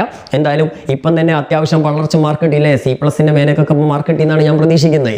ഇനി മക്കളെ നിങ്ങൾ ചെയ്യേണ്ടത് എന്താ അറിയോ? ഇനി മക്കളെ നിങ്ങൾ 26ാമത്തെ ചോദ്യത്തിലേക്ക് നോക്കുക. 26 മുതൽ 30 വരെയുള്ള 5 ചോദ്യങ്ങളുണ്ട്. ഈ 5 ചോദ്യങ്ങൾ എന്ന് പറഞ്ഞാൽ ഒന്ന് നോക്കിക്കഴിഞ്ഞാൽ, ഞാൻ നേരത്തെ പറഞ്ഞു ഇംഗ്ലീഷ് പേപ്പർ നോക്കിക്കഴിഞ്ഞാൽ ഒന്ന് വായിച്ച് മനസ്സിലാക്കാൻ കഴിയുന്ന കുട്ടികൾക്കാണ് ഈ പരിപാടി നടക്കാമെന്ന് ഞാൻ പറഞ്ഞു. അപ്പോൾ ആ ക്വസ്റ്റ്യൻ പേപ്പർ നോക്കിക്കഴിഞ്ഞാൽ ഈസി ആയിട്ട് അർത്ഥം മനസ്സിലാക്കാൻ കഴിയുന്ന ഒരു കുട്ടിക്ക് ഈസി ആയിട്ട് ആൻസർ കിട്ടുന്ന ഒരു ക്വസ്റ്റ്യൻ ആണ് 26 മുതൽ 30 വരെയുള്ള ക്വസ്റ്റ്യൻ. ഇതുപോലുള്ള വേറൊരു ക്വസ്റ്റ്യൻ ചിലപ്പോൾ ഒരു ന്യൂസ് പേപ്പർ, കുറേ ന്യൂസ് പേപ്പറിൻ്റെ ഹെഡ്ലൈൻസ് തന്നിട്ട് അതുമായി ബന്ധപ്പെട്ട ചോദ്യങ്ങളായിരിക്കാം, അല്ലെങ്കിൽ ഒരു ടേബിൾ തന്നിട്ട് അതുമായി ബന്ധപ്പെട്ട കുറച്ച് ക്വസ്റ്റ്യൻസ് ആയിരിക്കാം. വല്ല ക്രിക്കറ്റിനെ കുറിച്ചോ ഫുട്ബോളിനെ കുറിച്ചോ അല്ലെങ്കിൽ വേറെ എന്തെങ്കിലും സാധനത്തിനെ കുറിച്ചൊക്കെ ഉള്ള കുറേ ന്യൂസുകളോ അല്ലെങ്കിൽ ടേബിളൊക്കെ തന്നിട്ട് അതുമായി ബന്ധപ്പെട്ട കുറച്ച് ക്വസ്റ്റ്യൻസ് ആയിരിക്കാം. എന്തായാലും ഏത് ബിലോ ഏവറേജ് ഉള്ള കുട്ടിക്കും ഈസി ആയിട്ട് 5 മാർക്ക് കിട്ടാൻ വേണ്ടിയിട്ടാണ് ഇത്തരത്തിലുള്ള ക്വസ്റ്റ്യൻസ് ഒക്കെ കൊടുക്കുന്നത്. അപ്പോൾ ആ ക്വസ്റ്റ്യൻസ് ഒന്ന് ശരിക്കും ആ ടേബിളോ അല്ലെങ്കിൽ എന്താണോ നമുക്ക് തന്നിട്ടുള്ള ഹിന്റ് അതൊന്ന് ശരിക്കും വായിച്ചിട്ട് ആ 5 ക്വസ്റ്റ്യൻ്റെ ആൻസർ കണ്ടെത്തുക. ഇതൊന്നും വെറുതെ കോപ്പി അടിച്ച് കണ്ടുള്ള മാർക്കും കൂടി കൊണ്ടുപോയിട്ടുണ്ട് അടുത്തവൻ്റെയൊക്കെ നോക്കി എഴുതിയാൽ ചിലപ്പോൾ തെറ്റിപ്പോകാനൊക്കെ സാധ്യതയുണ്ട്. അവനവൻ ആദ്യം വിശ്വസിക്കുക എന്നിട്ട് എഴുതുക. ഓക്കെ, അപ്പം അതിൽ 5 മാർക്ക് തന്നെ നിങ്ങൾക്ക് കിട്ടും തന്നെയാണ് എൻ്റെ വിശ്വാസം. കാരണം വേറെ ഒന്നുകൊണ്ടല്ല, ആ 5 മാർക്കിൽ ഗ്രാമർ ഇല്ല. ഞാൻ പറഞ്ഞു നിങ്ങൾക്ക് ക്വസ്റ്റ്യൻ പേപ്പർ നോക്കിയിട്ട് അർത്ഥം മനസ്സിലാക്കാൻ കഴിയുന്ന ഒരു കുട്ടിയാണെങ്കിൽ എന്തായാലും അത്രയും സിമ്പിൾ വാക്കുകളായിരിക്കും അതിലുണ്ടാവുക. ഇപ്പോൾ ചിലപ്പോൾ മോഡൽ എക്സാമിന് തന്നെ 26 മുതൽ 30 വരെയുള്ള ക്വസ്റ്റ്യൻസിനൊക്കെ എല്ലാവർക്കും മാർക്ക് കിട്ടിയിട്ടുണ്ടാവും അല്ലേ? അപ്പോൾ അത് ശരിയാക്കിയുള്ള കുട്ടിയാണ് നിങ്ങൾക്ക് പബ്ലിക് എക്സാമിന് മാർക്ക് കിട്ടും. അതുപോലെ തന്നെ അല്ലെങ്കിൽ അതിനേക്കാൾ എളുപ്പമുള്ള സാധനമായിരിക്കും ഇനി വരിക. ഓക്കെ, അപ്പം ആ ഒരു 5 മാർക്ക് കൂടി നിങ്ങൾക്ക് ഉറപ്പിച്ച് കിട്ടുമെന്ന് ഞാൻ വിശ്വസിക്കുകയാണ് കേട്ടോ.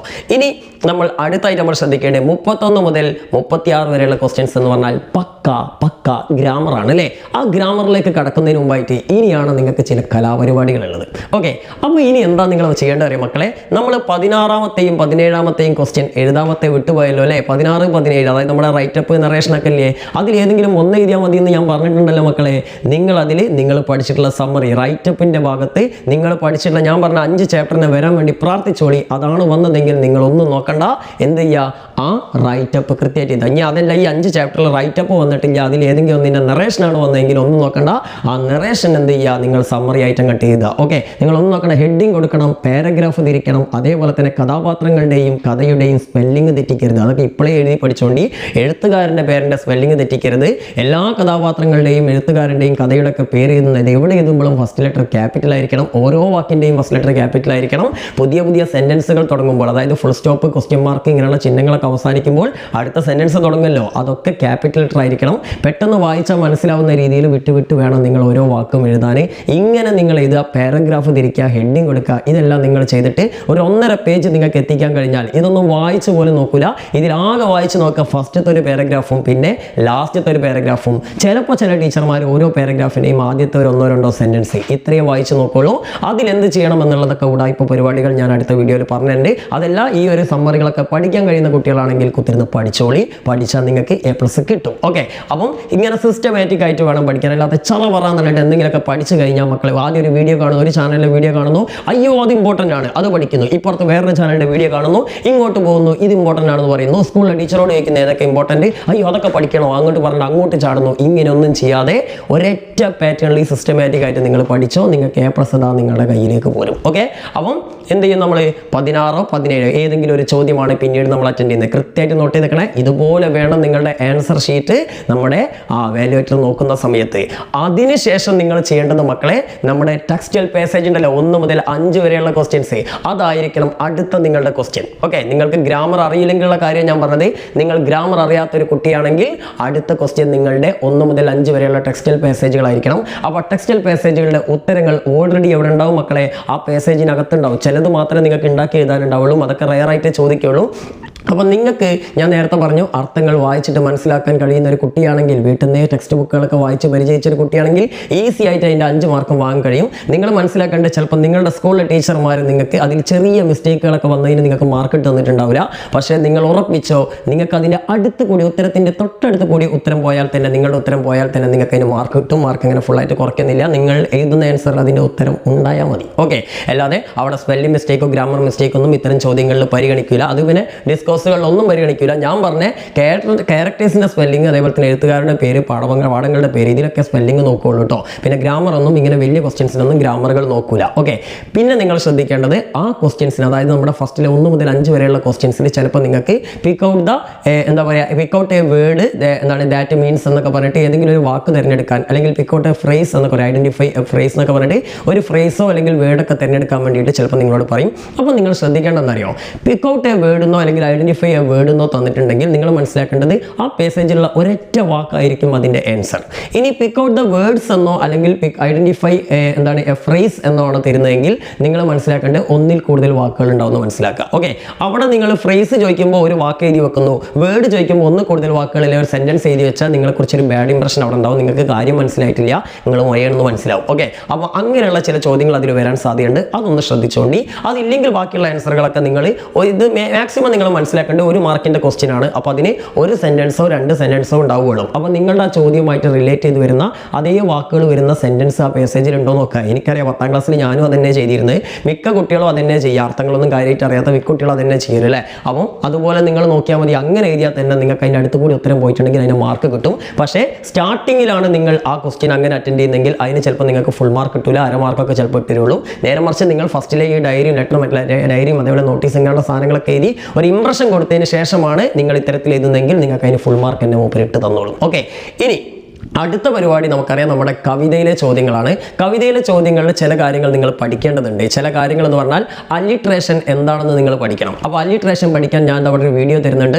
വളരെ സിമ്പിളായിട്ട് 1-2 മിനിറ്റ് കൊണ്ട് അല്ലിട്രേഷൻ പഠിക്കാനുള്ള ഒരു വീഡിയോ ആണ്. ആ വീഡിയോ നിങ്ങളൊന്ന് കണ്ടു കഴിഞ്ഞാൽ അല്ലിട്രേഷൻ എന്താണെന്ന് പഠിക്കാൻ കഴിയും. അപ്പോൾ നിങ്ങൾക്ക് കവിതയിൽ അല്ലിട്രേഷൻ എഴുതാൻ കഴിയും. ഓക്കെ, ഇനി അടുത്ത ചിലപ്പോൾ നിങ്ങൾക്ക് റൈം സ്കീം, റൈം വേർഡ്സ് ഒക്കെ ചോദിക്കും. അപ്പോൾ റൈം സ്കീം, റൈം വേർഡ്സ് എന്താണെന്നുള്ളത് ഈ വീഡിയോ നിങ്ങൾക്ക് കാണിച്ചു തരും. അപ്പോൾ ഈ വീഡിയോ കണ്ടിട്ട് ഇതും 1-2 മിനിറ്റ് കൊണ്ട് വളരെ നിസ്സാരമായിട്ട് സിമ്പിളായിട്ട് പഠിക്കാൻ പറ്റിയുള്ള വീഡിയോകളാണ്. അപ്പോൾ ഈ വീഡിയോ കണ്ടു കഴിഞ്ഞാൽ നിങ്ങൾക്ക് റൈം സ്കീം, റൈം വേർഡ്സ് ഒക്കെ കണ്ടുപിടിക്കാൻ കഴിയും. അടുത്ത ചിലപ്പോൾ നിങ്ങൾക്ക് ചോദിക്കാം പിക്ക് ഔട്ട് ദ സിമിലി, അല്ലെങ്കിൽ എന്താണ് pick out an example for, അല്ലെങ്കിൽ identify an example for simile from the poem എന്നൊക്കെ ചോദിക്കാം, അല്ലെങ്കിൽ ഫ്രം ദ റൈറ്റ്സ് എന്ന് ചോദിക്കും.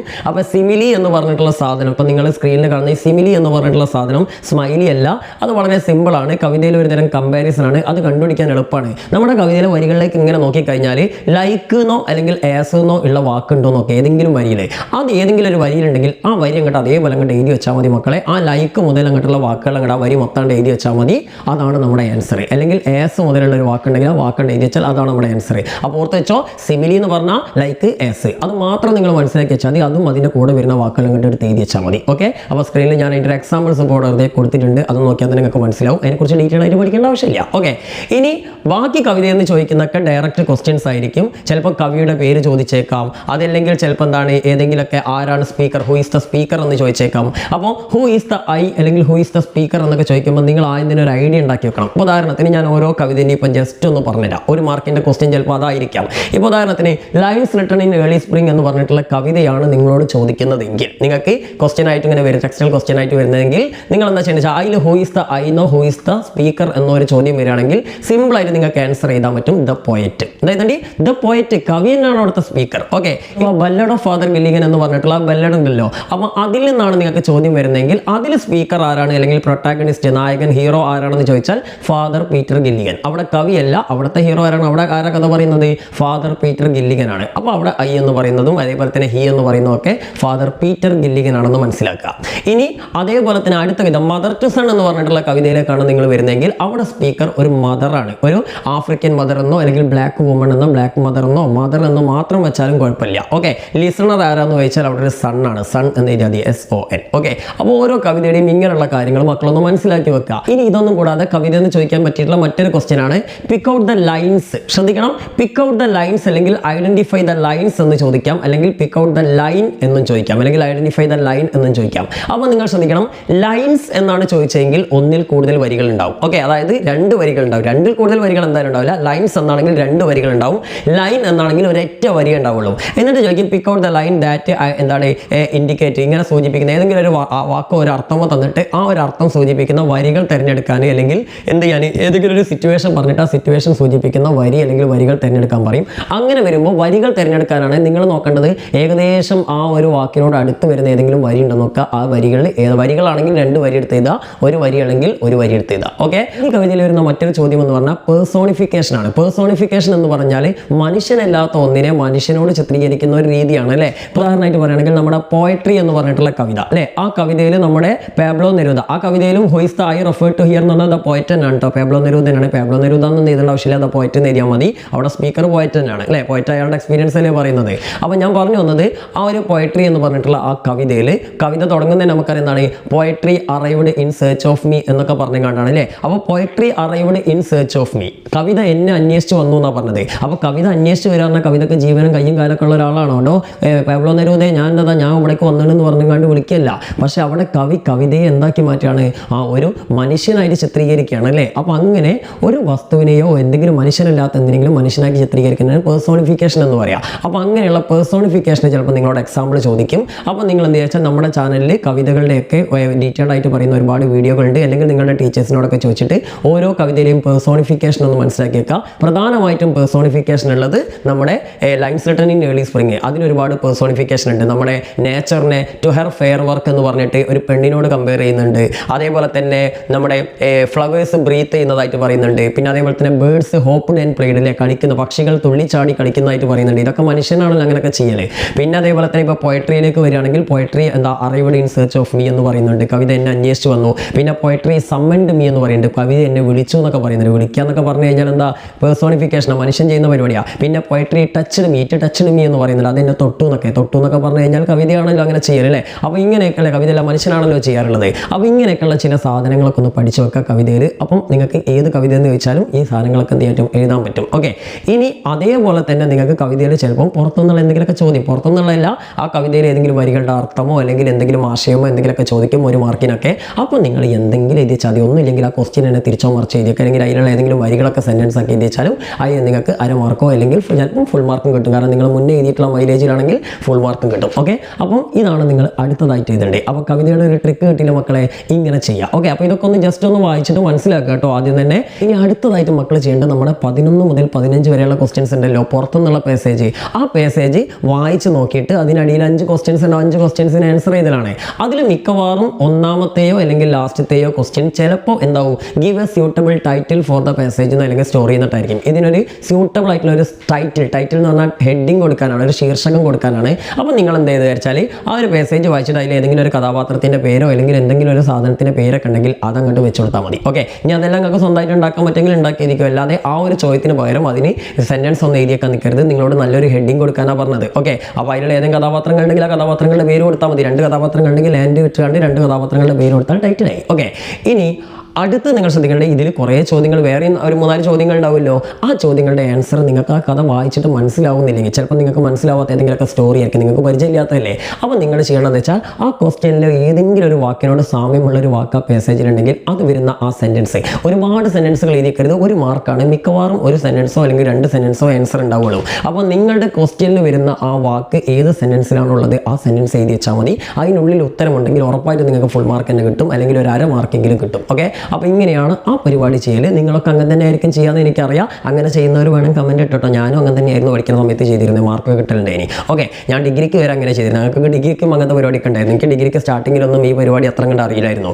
കാരണം ഡിഗ്രിക്ക് കുറച്ചുകൂടി ടഫുള്ള ക്വസ്റ്റ്യൻസാണ് വരിക. അപ്പോൾ പെട്ടെന്ന് അങ്ങോട്ട് മനസ്സിലാവുന്നില്ല. അപ്പം മനസ്സിലാവാത്ത സാഹചര്യം വന്നാൽ ഞാൻ ഈ പരിപാടി തന്നെ ചെയ്യൽ. ചിലപ്പം വരച്ചനടിച്ചിട്ട് ഒരു 99% വരച്ചനടിച്ചിട്ട് ശരിയാവലുണ്ട്. ഓക്കെ. അപ്പോൾ എന്തായാലും അതവിടെ നിൽക്കട്ടെ. ഇനി അടുത്തത് നമ്മൾ ഗ്രാമറിലേക്കാണ് കിടക്കേണ്ടത്. അതായത് നമുക്കറിയാം നമ്മുടെ 31 മുതൽ 36 വരെയുള്ള ക്വസ്റ്റ്യൻസ് ആണ് അല്ലേ. അതിൽ നമുക്ക് റിപ്പോർട്ടഡ് സ്പീച്ച് വരുന്നുണ്ട്, ഫ്രേസൽ വെർബ് വരുന്നുണ്ട്, എഡിറ്റിംഗ് വരുന്നുണ്ട്, പിന്നെ കോൺവെർസേഷൻ കംപ്ലീറ്റ് ചെയ്യാൻ വരുന്നുണ്ട്, പിന്നെ നമ്മുടെ ഒരു പ്രിപ്പോസിഷൻസും കൺജക്ഷനൊക്കെ ഇന്ന്, ഓൺ, ഓഫ്, വേൻഡ് ഇങ്ങനെയൊക്കെയുള്ള സാധനങ്ങൾ ഫില്ല് ചെയ്യുന്ന ഒരു ക്വസ്റ്റ്യൻ വരുന്നുണ്ട്. പിന്നെ അതേപോലെ നോൺ ഫ്രേസ്, വെർബ് ഫ്രേസ് വരുന്നുണ്ട്. അതിൽ നിങ്ങൾക്ക് നോൺ ഫ്രേസിൻ്റെയും വെർബ് ഫ്രേസിൻ്റെയും ഒരു വീഡിയോ നമ്മൾ ഓൾറെഡി ചെയ്തിട്ടുണ്ട്. ആ വീഡിയോ നിങ്ങൾ കണ്ടു കഴിഞ്ഞാൽ ഉറപ്പാണ് നിങ്ങൾക്ക് അതിൻ്റെ 2 മാർക്ക് കിട്ടും. അപ്പോൾ 2 2 മാർക്ക് തന്നെ വളരെ ഇമ്പോർട്ടൻ്റ് ആണ്, നമുക്ക് A+ലേക്കാണ് എത്തേണ്ടത്. അപ്പോൾ ആ 2 മാർക്ക് നിങ്ങൾക്ക് ഇവിടെ തന്നെ കിട്ടി. ഓക്കെ, ഇനി അടുത്തതായിട്ട് നിങ്ങൾ ചെയ്യേണ്ടത് ഫ്രേസൽ വെർബാണ്. ഇതാ ഇപ്പം നിങ്ങൾ സ്ക്രീനിൽ കാണുന്ന ഈ വീഡിയോ കണ്ടാൽ ഞാൻ 100% പറയാണ്, നിങ്ങൾക്ക് ഈ വീഡിയോ കണ്ട് അതിലുള്ള ഫ്രേസൽ വെർബുകളുടെ അർത്ഥം പഠിച്ചിട്ട് അതിലൊരു 4-5 എന്താണ് എക്സസൈസുകൾ, വർക്കുകളുണ്ട്, അതൊക്കെ നിങ്ങൾ ചെയ്തൊന്ന് പരിശീലിച്ച് കഴിഞ്ഞാൽ എന്തായാലും നിങ്ങൾക്ക് പബ്ലിക് എക്സാമിന് വരുന്ന ഇതിൽ ഏതെങ്കിലും ഒരു ഫ്രേസൽ വെർബായിരിക്കും നിങ്ങൾക്ക് ഈസി ആയിട്ട് അതിൻ്റെ ആൻസർ കിട്ടും. ഓക്കെ, അപ്പോൾ ആ ഫ്രേസൽ വെർബിൻ്റെ എക്സസൈസും കൂടി എന്തെങ്കിലും ഒരു വീഡിയോയും കൂടി ഒന്ന് കണ്ടിട്ട് പഠിക്കാം. പിന്നെ അടുത്തത് എഡിറ്റിംഗ് ആണ്, അതേപോലെ തന്നെ റിപ്പോർട്ടഡ് സ്പീച്ചും, പിന്നെ കംപ്ലീറ്റ് ദ കോൺവെർസേഷനും. ഈ കംപ്ലീറ്റ് ദ കോൺവെർസേഷനിൽ ക്വസ്റ്റ്യൻ ടാഗ് വരുന്നുണ്ട്, ഹാഡ് ബെറ്റർ വരുന്നുണ്ട്, അതേപോലെ തന്നെ ഇഫ് ക്ലോസ് വരുന്നുണ്ട്, പിന്നെ WH ക്വസ്റ്റ്യനും യെസ് ഓർ നോ ക്വസ്റ്റ്യനും ഉണ്ടാക്കാനുള്ള ക്വസ്റ്റ്യൻസും വരുന്നുണ്ട്. അപ്പം ഈ ചോദ്യങ്ങൾക്കൊക്കെ ആൻസർ കിട്ടണമെങ്കിൽ കുറച്ചധികം ഗ്രാമറുകൾ പഠിക്കണം. അതിൽ 1 മാർക്ക് ക്വസ്റ്റ്യൻ ടാഗിനാണല്ലോ, 1 മാർക്കോ 2 മാർക്കോ വരും, 1 മാർക്കാണ് സാധാരണ വരല്. അപ്പോൾ ആ ക്വസ്റ്റ്യൻ ടാഗിൻ്റെ ഒരു വീഡിയോ ആണ് ഇപ്പോൾ നിങ്ങൾക്ക് കാണുന്നത്. ശരാശരിക്കാരനായ ഒരു കുട്ടിക്ക് വരെ ഈസി ആയിട്ട് പഠിക്കാൻ പറ്റും. അതൊന്ന് കണ്ടു നോക്കിക്കഴിഞ്ഞാൽ ക്വസ്റ്റ്യൻ ടാഗ് നിങ്ങൾക്ക് തറാവും. ഇനി ഈഫ് ക്ലോസ് ആണ് നിങ്ങൾക്ക് പഠിക്കുക, അതായത് ഇതിൽ മറ്റൊരു ക്വസ്റ്റ്യൻ വരെ ഈഫ് ക്ലോസ്, ഈഫ് വെച്ച് വരുന്ന ഒരു സെൻറ്റൻസ് ഫില്ല് ചെയ്യാനായിരിക്കും. അതാണ് ഇപ്പോൾ നിങ്ങൾ കാണുന്ന ഈ വീഡിയോ കണ്ടു കഴിഞ്ഞാൽ നിങ്ങൾക്ക് ഈഫ് ക്ലോസും പഠിക്കാൻ പറ്റും. ഓക്കെ, ഇതൊന്നും അത്ര ബുദ്ധിമുട്ടല്ല, നിങ്ങളൊന്ന് കാണാൻ ശ്രമിച്ച് നോക്ക്, തീർച്ചയായിട്ടും നിങ്ങൾക്ക് പഠിക്കാൻ പറ്റും. എന്നിട്ട് അതിലുള്ള വർക്കുകളൊക്കെ വീണ്ടും ഒന്ന് ചെയ്ത് നോക്കിയാൽ മതി. പ്രീവിയസ് ക്വസ്റ്റ്യൻ പേപ്പേഴ്സ് നിങ്ങളുടെ കയ്യിൽ നിന്ന് നിങ്ങൾ എന്തെങ്കിലും ഗൂഗിളിൽ നിന്നൊക്കെ ഡൗൺലോഡ് ചെയ്തിട്ട് ഒന്ന് ചെയ്ത് നോക്കുക. നിങ്ങളുടെ കോട്ടകളിലേക്കും മാഫിയകളിലേക്കും ഒക്കെ ഇതുപോലത്തെ ക്വസ്റ്റ്യൻസ് വന്നിട്ടുണ്ടാവും, അതൊക്കെ ഒന്ന് ചെയ്ത് നോക്കിക്കഴിഞ്ഞാൽ ഈസി ആയിട്ട് നിങ്ങൾക്ക് ഈ 2 സാധനങ്ങൾ എഴുതാൻ പറ്റും. ഇനി WH ക്വസ്റ്റ്യനും യെസ് ഓർ നോ ക്വസ്റ്റ്യനും എങ്ങനെ ഉണ്ടാക്കുക എന്നുള്ളൊരു വീഡിയോ നമ്മൾ ഉടൻ തന്നെ ചെയ്യും. ഹാഡ് ബെറ്ററിൻ്റെ വീഡിയോ ഉടൻ തന്നെ ചെയ്യും. അതുകൂടി കഴിഞ്ഞാൽ നിങ്ങൾക്ക് അതിലും ഫുൾ മാർക്ക് കിട്ടും. സംഭവം വളരെ സിമ്പിളാണ്. എന്നിട്ട് ഇതുപോലെയുള്ള ക്വസ്റ്റ്യൻസ് എങ്ങനെ, കോൺവെർസേഷൻ ഫില്ലിംഗ് എങ്ങനെയാണെന്നുള്ള സെപ്പറേറ്റ് വീഡിയോകൾ നമ്മൾ ചെയ്യും. ഓക്കെ, അതൊക്കെ കണ്ടു കഴിഞ്ഞാൽ അതിൽ എന്തായാലും നിങ്ങൾക്ക് മാർക്ക് കിട്ടും. 5 മാർക്കില്ലേലും കണ്ണടച്ച് ഞാൻ പറയുകയാണെങ്കിൽ എങ്ങനെ എഴുതിയാലും അതിൽ 2-3 മാർക്ക് നിങ്ങൾക്ക് കിട്ടും. ഓക്കെ, അതായത് ഈ പറഞ്ഞിട്ടുള്ള ക്വസ്റ്റ്യൻ ടാഗ് എങ്ങനെയെങ്കിലും ശരിയാക്കുക. ബാക്കി WH question yes or no ക്വസ്റ്റ്യനൊക്കെ അടുത്ത് കൂടെ പോയാൽ ഒരു 1/2 മാർക്കൊക്കെ നിങ്ങൾക്ക് കിട്ടും. ഓക്കെ, ഇനി അടുത്ത് നിങ്ങൾ ശ്രദ്ധിക്കേണ്ടത് നമ്മുടെ എഡിറ്റിംഗ് ആണ്. എഡിറ്റിങ്ങിൻ്റെ ഒരു വീഡിയോ നമ്മൾ ഉടൻ തന്നെ ചെയ്യുന്നതായിരിക്കും. ആ ഒരു വീഡിയോ കണ്ടു കഴിഞ്ഞാൽ 100% ഞാൻ പറയുകയാണ് നിങ്ങൾക്ക് എഡിറ്റിങ്ങിൻ്റെ ഫുൾ മാർക്ക് കിട്ടും, പക്കാണ്. അതായത് എഡിറ്റിങ്ങിൽ എന്തൊക്കെ മിസ്റ്റേക്കുകൾ വരുമോ അത് എളുപ്പത്തിൽ എങ്ങനെ കണ്ടുപിടിക്കുക എന്നുള്ള നല്ല അടിപൊളി ഒരു വീഡിയോ ഉണ്ട്. ആ വീഡിയോ നമ്മൾ ഉടൻ തന്നെ ചെയ്യുന്നതായിരിക്കും.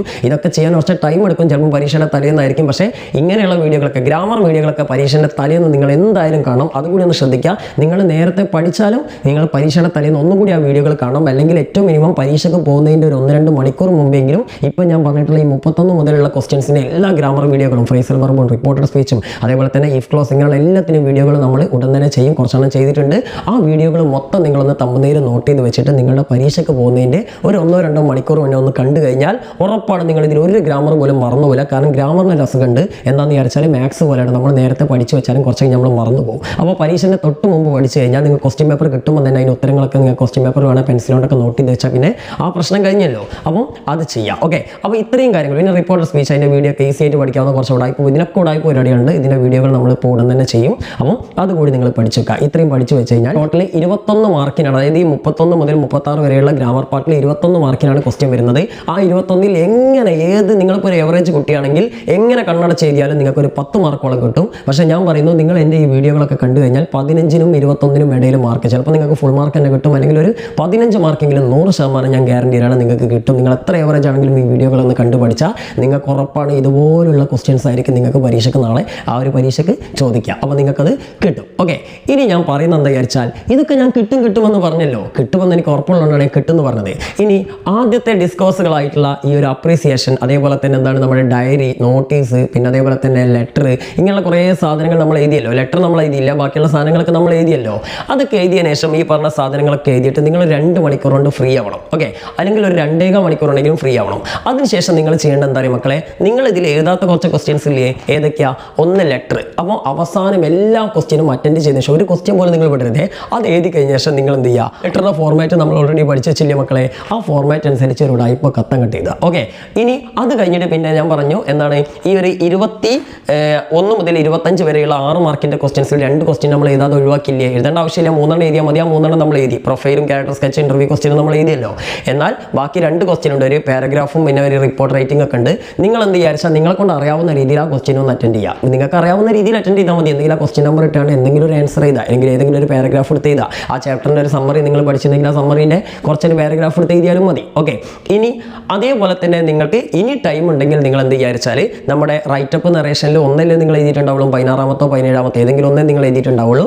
അടുത്ത ക്വസ്റ്റ്യനും കൂടി നിങ്ങൾ എന്ത് ചെയ്യുക, ലാസ്റ്റ് അറ്റൻഡ് ചെയ്തേക്കുക. ഇപ്പം എന്താ പറയുക മക്കളെ, നിങ്ങൾക്ക് ഇതിന് സമയം ഉണ്ടെങ്കിൽ ചെയ്താൽ മതി. പക്ഷേ ഇത് അറ്റ്ലീസ്റ്റ് നിങ്ങൾ അതിൻ്റെ നമ്പറെങ്കിലും ഇട്ട് വെക്കുക. അപ്പോൾ അതിൻ്റെ ഗുണം എന്താണെന്ന് വിചാരിച്ചാൽ ഞാൻ ഓൾറെഡി ഒരു വീഡിയോയിൽ പറഞ്ഞിരുന്നു, അഥവാ നിങ്ങൾക്ക് ബാക്കിയുള്ളതിലൊക്കെ മാർക്ക് ഇട്ട് വരുമ്പോൾ ഒരു 60 മാർക്കോ 65 മാർക്കോ ഒക്കെ ആയി എന്ന് വിചാരിച്ചോ, അപ്പോൾ നിങ്ങളിൽ ഒരു ഇംപ്രഷൻ ഇംപ്രഷൻ ഓൾറെഡി ടീച്ചർക്ക് കിട്ടിയിട്ടുണ്ടെങ്കിൽ, നിങ്ങൾ അത്യാവശ്യം പഠിക്കാൻ വേണ്ടി കഷ്ടപ്പെട്ടൊരു കുട്ടിയാണ്, എങ്ങനെയെങ്കിലും ഈ കുട്ടിയെ A+ലേക്ക് എത്തിച്ചു കൊടുക്കണം എന്നുള്ള ഒരു ആഗ്രഹം ആ ടീച്ചറിലുണ്ടെങ്കിൽ ഈ അഡീഷണൽ ആയിട്ട് എഴുതിയുള്ളതിനൊക്കെ എങ്ങനെയെങ്കിലും മാർക്ക് കൊടുത്തിട്ട് ആ ടീച്ചർ എന്ത് ചെയ്തോളും, നിങ്ങളെ A+ലേക്ക് എത്തിച്ചോളും. അത് ആ ടീച്ചറിൻ്റെ മാത്രം പ്രൊവിഷനാണ്. ടീച്ചർക്ക് താല്പര്യമുണ്ടെങ്കിൽ ഇടാം, താല്പര്യമില്ലെങ്കിൽ ഇടണ്ട. മിക്ക ടീച്ചർമാരും അങ്ങനെ ചെയ്യാറുണ്ട്. നല്ല ഉദാര മനസ്കരായിട്ടുള്ള ടീച്ചറായിരിക്കും കൂടുതൽ. പിന്നെ ചില അഹങ്കാരമുള്ള ടീച്ചർമാരുണ്ടാവും, അത് നമ്മൾ നോക്കണ്ട, അതൊക്കെ നിങ്ങളുടെ വിധിയാണ്, അല്ലെങ്കിൽ അവരുടെ കൾച്ചറിൻ്റെ പ്രശ്നമാണ്. എന്തായാലും പരമാവധി മാക്സിമം ടീച്ചർമാരും, എൻ്റെ പരിചയത്തിലേക്കുള്ള മാക്സിമം ടീച്ചർമാരും ഞാൻ മനസ്സിലാക്കിയിട്ടുള്ളത് കുട്ടികൾക്ക് സപ്പോർട്ടീവ് ആയിട്ടുള്ള, കാരണം കുട്ടികൾ SLC എന്നൊക്കെ പറഞ്ഞാൽ ഒരുപാട് പ്രതീക്ഷയോടെ കുട്ടികൾ പരീക്ഷ എഴുതുന്നതാണ്. ഈ പറയുന്ന ടീച്ചർമാരുടെ മക്കളടക്കം ഇതുപോലെ പരീക്ഷകളൊക്കെ എഴുതുന്നവരാണ്, എഴുതിയിട്ടുള്ളവരാണ്. അപ്പോൾ അതൊക്കെ മനസ്സിലാക്കുന്നതുകൊണ്ട് തന്നെ അത്തരത്തിൽ അവർ പരമാവധി മാർക്ക് കൊടുക്കാൻ, ഒരു കുട്ടിയുടെയും ഭാവി തന്നെ കൊണ്ട് അവതാളത്തിൽ അവരുത് എന്ന് ആഗ്രഹിക്കുന്നവരായിരിക്കും ഈ ടീച്ചേഴ്സൊക്കെ. അതുകൊണ്ട് കൊടുക്കാനുള്ള മാർക്ക് പരമാവധി അവർ കൊടുക്കും. എന്ന് വിചാരിച്ചാൽ ഫ്രീ ആയിട്ട് കൊടുക്കും എന്നല്ല ഞാൻ പറഞ്ഞത്. അതിനുള്ള വകുപ്പ് നിങ്ങൾ ഉണ്ടാക്കി വെച്ചിട്ടുണ്ടെങ്കിൽ ആ ടീച്ചറെ ഹാപ്പി ആക്കാനുള്ള എല്ലാ കാര്യങ്ങളും നിങ്ങളുടെ പേപ്പറിലുണ്ടെങ്കിൽ ആ ടീച്ചർ എങ്ങനെയെങ്കിലുമൊക്കെ നിങ്ങൾക്ക് മാർക്ക് തരും. ഓക്കെ, അതിനാണ് ഈ അഡീഷണൽ ക്വസ്റ്റ്യൻസ് എഴുതുന്നത്. അത് മാത്രമല്ല, ഏതെങ്കിലും ക്വസ്റ്റ്യൻസ് നിങ്ങൾക്ക് തെറ്റുണ്ടെങ്കിൽ ചിലപ്പോൾ ആ ക്വസ്റ്റ്യനും എന്ത് ചെയ്യും, ഫുൾ മാർക്ക്, നിങ്ങൾ ആ ക്വസ്റ്റ്യൻ അറ്റൻഡ് ചെയ്തതിൻ്റെ പേരിൽ അതിൻ്റെ ഫുൾ മാർക്ക് തന്നെ നിങ്ങൾക്ക് കിട്ടുകയും ചെയ്യും. ഓക്കെ, അപ്പോൾ എന്തായാലും മക്കളെ കാര്യങ്ങൾ കിട്ടിയല്ലോ. ഇനി നിങ്ങൾ മനസ്സിലാക്കേണ്ടത്, ഇങ്ങനെയൊക്കെ എഴുതിയിട്ട് നിങ്ങളിപ്പോൾ ഈ ഡയറി മറ്റുള്ള സാധനങ്ങളൊക്കെ എഴുതിയിട്ട് ചിലപ്പോൾ ചില ടീച്ചർമാർ, ചിലപ്പോൾ നിങ്ങളുടെ സ്കൂളിലെ ടീച്ചർമാരൊക്കെ മാറി ഒരു മാർക്കോ അര മാർക്കൊക്കെ കുറച്ചെന്ന് വിചാരിച്ചോ. അതേപോലെ ഈ 1 വേർഡ് ക്വസ്റ്റ്യനൊക്കെ നിങ്ങൾ അറ്റൻഡ് ചെയ്തതിൽ ചിലപ്പോൾ അര മാർക്കൊക്കെ കുറച്ച് നിങ്ങൾക്കൊരു 60-65 മാർക്കിലേക്ക് എത്തിക്കഴിഞ്ഞാലും 60-65 ഒരു 65 മാർക്കൊക്കെ എത്തിയിട്ടുണ്ടെങ്കിൽ 5 മാർക്കും കൂടി ആയിക്കഴിഞ്ഞാൽ നമുക്ക് എന്ത് കിട്ടും, A+ കിട്ടും അല്ലേ. അപ്പോൾ ആ A+ലേക്ക് എങ്ങനെയെങ്കിലുമൊക്കെ എത്തിക്കാനുള്ള ഒരു ശ്രമം ആര് നടത്തിക്കോളും, ആ ടീച്ചർമാർ നടത്തിക്കോളും. തീരെ മാർക്കില്ലെങ്കിൽ നടക്കില്ല. ഒരു 65 എത്തിയിട്ടുണ്ടെങ്കിൽ എങ്ങനെയെങ്കിലും ഒന്ന് ഇട്ടുകൊടുക്കാൻ നോക്കും. എല്ലാ ടീച്ചർമാരും അങ്ങനെയാണെന്ന് ഞാൻ പറയുന്നില്ല. ചില ദുഷ്ടകളായിട്ടുള്ള ടീച്ചർമാരുണ്ടാവും, അതൊക്കെ വളരെ റെയർ ആണ്. നല്ല ടീച്ചർമാരാണ് കൂടുതലും ഉണ്ടാവില്ല കേട്ടോ. അപ്പോൾ മാന്യന്മാരായ ടീച്ചർമാരാണെന്ന് തന്നെ നിങ്ങൾ വിചാരിക്കുക. അപ്പോൾ അവർ ഇട്ട് തരും. അപ്പോൾ അതുകൊണ്ട് പരമാവധി നമ്മൾ ഫുൾ മാർക്ക് 70ലേക്ക് എത്തിക്കാൻ നോക്കാം. എത്തിയിട്ടില്ലെങ്കിലും നിങ്ങൾ ടെൻഷൻ അടിക്കേണ്ട, കിട്ടുമെന്നുള്ള പ്രതീക്ഷയോടെ അങ്ങോട്ട് ഇറങ്ങിയാണ്ട് പോരണ്ടി. ഓക്കെ, നമ്മളൊരു ട്രൈ ചെയ്യണം. നമ്മൾ എവിടെ ഇല്ലാത്ത 25, 30, 40 മാർക്ക് കിട്ടിയോടുന്ന് A+ലേക്ക് സ്വപ്നം കാണല്ലേ. നിങ്ങളെ ഒന്നുമില്ലാത്ത നിങ്ങളെ A+ലേക്ക് സ്വപ്നം കാണാൻ പഠിപ്പിക്കുകയാണ് ഇപ്പോൾ മേനോ സാർ ചെയ്യുന്നത്. അതുകൊണ്ട് ആ സ്വപ്നം കാണുക, അതിനുവേണ്ടി നിങ്ങൾ ശ്രമിക്കുക. നിങ്ങൾ ശ്രമിച്ചാൽ, നമ്മൾ ശ്രമിച്ചാൽ എന്തായാലും നേടാൻ കഴിയാത്ത ഒന്നും ഈ ലോകത്തില്ല. Nothing is impossible. ഓക്കെ, അപ്പോൾ മക്കളെ ഒന്നും പേടിക്കേണ്ട, ഇതുപോലെ അങ്ങോട്ട് ചെയ്യുക. അപ്പോൾ ഇതേപോലെ തന്നെ ഹിന്ദിയും സോഷ്യലും ഒക്കെ എന്തൊക്കെ ചെയ്യേണ്ടത് എന്നുള്ള കാര്യങ്ങൾ നമ്മൾ പറഞ്ഞു തരുന്നുണ്ട്. നമ്മൾ കട്ടൊക്കെ കൂടെ ഉണ്ടാവും. മാത്രമല്ല നമ്മുടെ പൊണ്ടാട്ടി ഉണ്ടല്ലോ, ജഹാന ടീച്ചർ നിങ്ങൾക്ക് വേണ്ടിയിട്ട് ബയോളജി, ഫിസിക്സ്, കെമിസ്ട്രി, മാത്സിൻ്റെ ഒക്കെ പരിപാടികളൊക്കെ തയ്യാറാക്കി വരുന്നുണ്ട്. നമ്മളും സഹായിക്കുന്നുണ്ട്. അപ്പോൾ എന്തായാലും നമ്മുടെ ചാനലിൽ നിങ്ങൾക്ക് ഫുൾ A+ മേടിക്കാൻ എല്ലാ സബ്ജക്റ്റിൻ്റെയും കൃത്യമായിട്ടുള്ള സാധനങ്ങൾ നമ്മുടെ ചാനലിലൂടെ നിങ്ങൾക്ക് കിട്ടുന്നതായിരിക്കും. അപ്പോൾ നിങ്ങൾ ഞങ്ങൾക്ക് ചെയ്യേണ്ട ഉപകാരം, ഈ ചാനലിലെ വീഡിയോസൊക്കെ എല്ലാവർക്കും ഷെയർ ചെയ്ത് കൊടുക്കുക. പരമാവധി ആൾക്കാർ സബ്സ്ക്രൈബ് ചെയ്യുക. ഈ കൊല്ലം തന്നെ 400K നമുക്ക് എത്തിച്ചേരാൻ കഴിയെങ്കിൽ അതൊരു കടന്ന കഴിയാണ്, അഹങ്കാരം എന്നൊക്കെ അറിയാം. പക്ഷേ എന്നാലും ആഗ്രഹിക്കാമല്ലോ, ആഗ്രഹിക്കണതിന് പൈസ കൊടുക്കണ്ടല്ലോ. അപ്പോൾ മക്കൾ വിചാരിച്ചു കഴിഞ്ഞാൽ ചിലപ്പോൾ ആവട്ടെ. കാരണം ഫസ്റ്റത്തെ കൊല്ലം നിങ്ങൾ മനസ്സിലാക്കേണ്ടത്, നമ്മുടെ ഫസ്റ്റത്തെ കൊല്ലം 2 വർഷം മുമ്പാണ് നമ്മൾ ഈ ചാനൽ തുടങ്ങിയത്. ആ ഒരു സമയത്ത് 0-ൽ നിന്നിരുന്ന നമ്മളെ ഒരു പരീക്ഷ, ഒരു SLC പരീക്ഷൻ്റെ സമയത്താണ് നമ്മുടെ കുട്ടികൾ, അന്ന് 10K എന്തോ ആയിരുന്നു നമ്മുടെ ചാനലിൻ്റെ സബ്സ്ക്രൈബേഴ്സ്. ഇവിടുത്തെ ഈ കഴിഞ്ഞ വർഷം +2 കഴിഞ്ഞ് പോയപ്പോൾ ഡിഗ്രിക്ക് പഠിക്കുന്ന കുട്ടികളാണ് അന്നത്തെ ബാച്ച്. അപ്പോൾ ആ ബാച്ചിലെ കുട്ടികൾക്കറിയാം, കൊറോണ സമയത്തുള്ള ഒരു ബാച്ചായിരുന്നു. അപ്പോൾ ഫസ്റ്റ് ബാച്ച് ലാസ്റ്റ് കൊറോണ സമയത്താണ് നമ്മൾ ആ ഫസ്റ്റ് വീഡിയോ ചെയ്ത് തുടങ്ങുന്നത്. അപ്പോൾ ആ സമയത്ത് 10K നമ്മുടെ ചാനലിൽ ഉണ്ടായിരുന്നുള്ളൂ. ആ സമയത്ത് ആ കുട്ടികളാണ് എന്ത് ചെയ്തത്, വെറും 1 മാസം കൊണ്ടാണ് 90Kയുടെ മുകളിൽ എത്തിച്ചത്, നമ്മുടെ ചാനൽ 100Kയിൽ എത്തിച്ചത്. ഓക്കെ, അപ്പോൾ ആ കുട്ടികളോട് എനിക്ക് എന്നും നന്ദിയുണ്ട്. ആ കുട്ടികൾ പലരും ഇന്നും എന്നെ കോൺടാക്ട് ചെയ്യാറുണ്ട്. അവരൊക്കെ കഷ്ടപ്പെട്ട് വീഡിയോ ഷെയർ ചെയ്തിട്ടും അതേപോലെ മറ്റുള്ളവരോട് സബ്സ്ക്രൈബ് ചെയ്യാനും, പിന്നെ വീട്ടിൽ തന്നെയുള്ള എല്ലാ ഫോണിൽ നിന്നൊക്കെ എടുത്ത് സബ്സ്ക്രൈബ് ചെയ്ത് കണ്ട് അച്ഛനോടും മുത്തച്ഛനോടും ഒക്കെ സബ്സ്ക്രൈബ് ചെയ്യാൻ പറഞ്ഞുകൊണ്ടൊക്കെയാണ് ആ കുട്ടികൾ എന്ത് ചെയ്തത്, ആ ലെവലിലേക്ക് എത്തിച്ചത്. അപ്പോൾ അങ്ങനെയുള്ള സ്നേഹമുള്ള മക്കളാണ് നിങ്ങളെന്ന് ഞാൻ വിശ്വസിക്കുന്നു. അപ്പോൾ എങ്ങനെയെങ്കിലുമൊക്കെ നമ്മുടെ ചാനൽ ഒന്ന് ഗ്രോത്ത് ആക്കി തരാനും നിങ്ങൾ സഹായിക്കുക. അപ്പം അങ്ങനെയൊക്കെ വന്നാലല്ലേ ഇനി വരുന്ന കുട്ടികൾക്ക് നമുക്ക് ഇങ്ങനെയുള്ള വീഡിയോകളൊക്കെ കൊടുക്കാനുള്ള എനർജി കിട്ടുള്ളൂ. അപ്പം മക്കളെ എല്ലാവർക്കും ഓൾ ദി ബെസ്റ്റ്.